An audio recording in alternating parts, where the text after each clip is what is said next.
Hello all, வணக்கம்.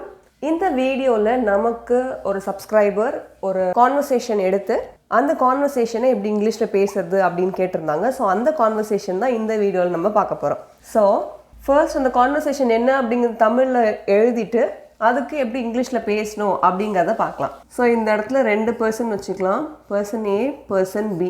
So first வந்து என்ன நடக்குது, இங்கே ஒரு சினாரியோ நடக்குது.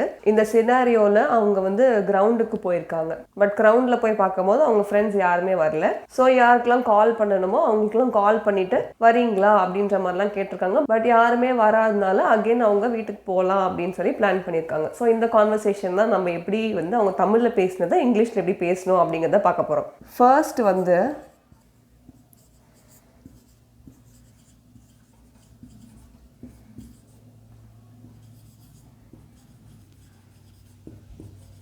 ப்ரோ நீங்கள் கிரவுண்டில் இருக்கீங்களா அப்படின்ட்டு ஃபர்ஸ்ட் பர்சன் கேட்டிருக்காங்க. அடுத்த பர்சன் அதுக்கு ஆமாம் ப்ரோ,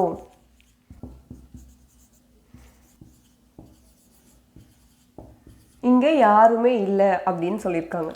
ஸோ நான் இதை வந்து எப்படி இந்த ப்ரோ கிரவுண்டெல்லாம் இது ஆல்ரெடி இங்கிலீஷ் தானே அப்படின்னு சொல்லி கேட்காதீங்க. ஏன்னா இது நம்ம வந்து பேச்சு வழக்கில் நம்ம எப்படி பேசுவோமோ அந்த மாதிரி தான் எழுதியிருக்கேன் நான். ஸோ இது வந்து ரொம்ப தூய தமிழில் எழுதலை, ஏன்னா நம்ம இப்படி தான் பேசுவோம். நம்ம ஜென்ரலாக பேசும்போது இந்த மாதிரி தான் பேசுவோம், கிரவுண்டுக்கு போயிட்டீங்களா. ஸோ ஒரு சில வார்த்தைகள்லாம் நம்ம இங்கிலீஷ் யூஸ் பண்ணி தான் சொல்லுவோம். ஸோ அவங்க எப்படி சொன்னாங்களோ அதை அப்படியே எடுத்து இங்கிலீஷில் எப்படி பேசணும் அப்படிங்கிறத சொல்கிறேன். ஸோ அடுத்து அதுக்கு இந்த பர்சன்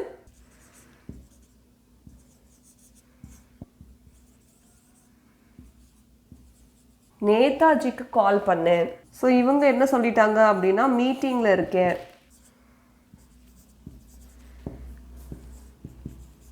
ஸோ இவங்க என்ன சொல்லியிருக்காங்க, மீட்டிங்கில் இருக்கேன் அப்படின்னு சொல்லிட்டாங்க. ஸோ நெக்ஸ்ட் யாருக்கு கால் பண்ணுறாங்க, அபிக்கு கால் பண்ணேன். ஸோ அபிக்கு கால் பண்ணோடனே அவங்க என்ன சொல்கிறாங்க, நான் வரலைன்னு சொல்லிட்டாங்க. அடுத்து என்ன பண்ணுறாங்க இவங்க, அடுத்து அஜித்துக்கு கால் பண்ணுறாங்க.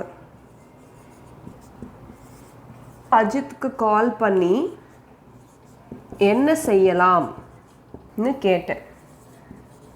அவங்க உடனே ஓகே ப்ரோ கிரவுண்டுக்கு. ஸோ அஜித்துக்கு கால் பண்ணி என்ன பண்ணுறது அப்படின்றத கேட்டேன். அவங்க உடனே ஓகே ப்ரோ கிரவுண்டுக்கு வர வேணாம் அப்படின்னு சொல்லிட்டாங்க அப்படின்னு சொன்னாங்க. ஸோ இப்போ வந்து இது வந்து ஹாஃப் ஆஃப் த கான்வர்சேஷன். இந்த கான்வர்சேஷன் ஃபஸ்ட்டு நம்ம இங்கிலீஷில் எப்படி சொல்கிறது அப்படின்றத பார்க்கலாம்.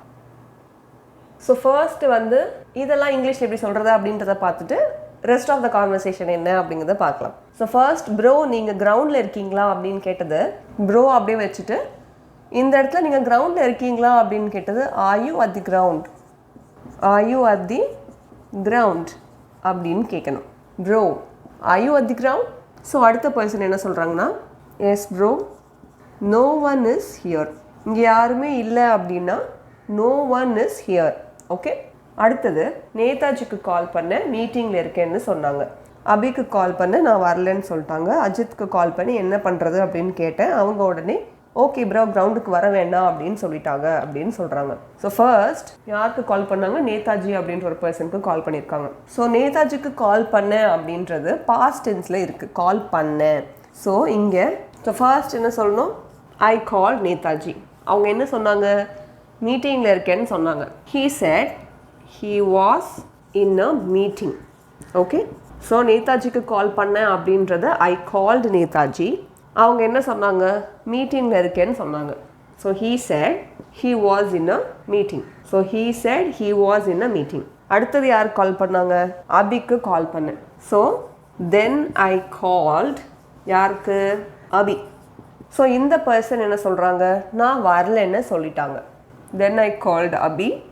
He or she said he or she wouldn't come. So நான் வரல அப்படின்னு சொன்னது he or she said he wouldn't come, he or she wouldn't come. Okay. அடுத்து அஜித்துக்கு கால் பண்ணி என்ன பண்ணுறது அப்படின்னு கேட்டேன் அப்படின்னு சொல்கிறத இங்கே எழுதுறேன். So I called Ajith to ask what to do. என்ன பண்ணுறதுன்னு கேட்கலாம் தானே பண்ணாங்க. So I called Ajith. யாருக்கு கால் பண்ணாங்க, I called Ajith to ask. என்ன கேட்கறதுக்கு, என்ன பண்ணலான்னு கேட்கறதுக்கு, to ask what to do. அவங்க உடனே ஓகே ப்ரோ கிரவுண்டுக்கு வர வேணான்னு சொல்லிட்டாங்க அப்படின்றத he replied or he said okay bro you don't have to come to the ground. You don't have to come to the ground. Or you don't need to come to the ground. So need or have எப்படி வேணா போட்டுக்கலாம். So அவங்க உடனே okay bro கிரவுண்டுக்கு வர வேணாம் அப்படின்னு சொல்லிட்டாங்க அப்படின்றத he said or he replied அப்படின்னு போட்டுக்கலாம். he replied or he said okay bro you don't have to come to the ground அப்படின்னு சொல்லலாம். இல்லைனா okay bro you don't need to come to the ground அப்படின்னு சொல்லலாம். ஸோ இந்த கான்வர்சேஷனை இப்படி தான் இங்கிலீஷில் சொல்லணும். ஸோ இதோட ரிமைனிங் கான்வர்சேஷன் என்ன அப்படிங்கிறத பார்க்கலாம். ஸோ ரிமைனிங் கான்வர்சேஷன் அந்த பர்சன் உடனே எத்தனை மணிக்கு நீ கால் பண்ண அப்படின்னு கேட்குறாங்க. இவங்க உடனே ஒரு 5-10 போல் கால் பண்ணியிருப்பேன் அப்படின்னு சொல்கிறாங்க. உடனே அவங்க இது அப்போவே குரூப்பில் போட்டிருக்கலாம் அவங்க. சரி ஓகே நாளைக்கு பார்த்துக்கலாம் அப்போது அப்படின்னு சொல்லி அந்த கான்வர்சேஷனை முடிக்கிறாங்க. ஸோ இப்போது இதை வந்து எப்படி இங்கிலீஷில் சொல்கிறது அப்படிங்கிறத பார்க்கலாம். ஸோ எத்தனை மணிக்கு கால் பண்ண அப்படின்றது what time did you call them அப்படின்னு கேட்கலாம்.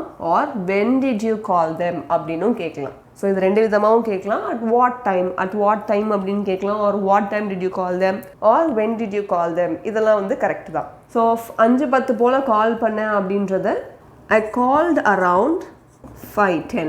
ஸோ எப்போவுமே ஒரு அப்ராக்சிமேட்டாக தான் நமக்கு ஒரு டைம் தெரியுது.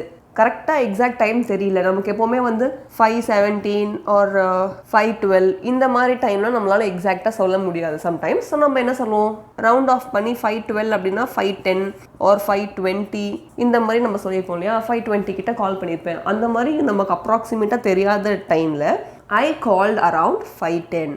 ஸோ இந்த அரவுண்ட் அப்படின்ற ஒரு வேர்ட் நம்ம யூஸ் பண்ணோம். So I called around 5:10. இது அப்போவே குரூப்பில் போட்டிருக்கலாம் அவங்க. சரி ஓகே நாளைக்கு பார்த்துக்கலாம் அப்போது அப்படின்றத இங்கே எழுதுகிறேன். தே could have informed this in the group earlier. So அப்போவே முன்னாடியே இது அவங்க குரூப்பில் போட்டிருக்கலாம் அப்படின்றத they could have informed this in the group earlier அப்படின்ற மாதிரி சொல்லலாம். சரி ஓகே நாளைக்கு பார்த்துக்கலாம் அப்போது அப்படின்றத anyway fine let's see tomorrow. சரி ஓகே அப்படின்றது தான் எனிவே ஃபைன் அப்படின்னு சொல்லலாம். ஏதோ ஒன்று ஓகே எனிவே அப்படின்னு சொல்லுவோம் இல்லையா. ஸோ நாளைக்கு பார்த்துக்கலாம் அப்படின்றத let's see tomorrow. So they could have informed this in the group earlier. Anyway fine let's see tomorrow. So இதுதான் கம்ப்ளீட் கான்வர்சேஷன் இங்கிலீஷில் எப்படி சொல்லணும் அப்படின்றதுக்கு.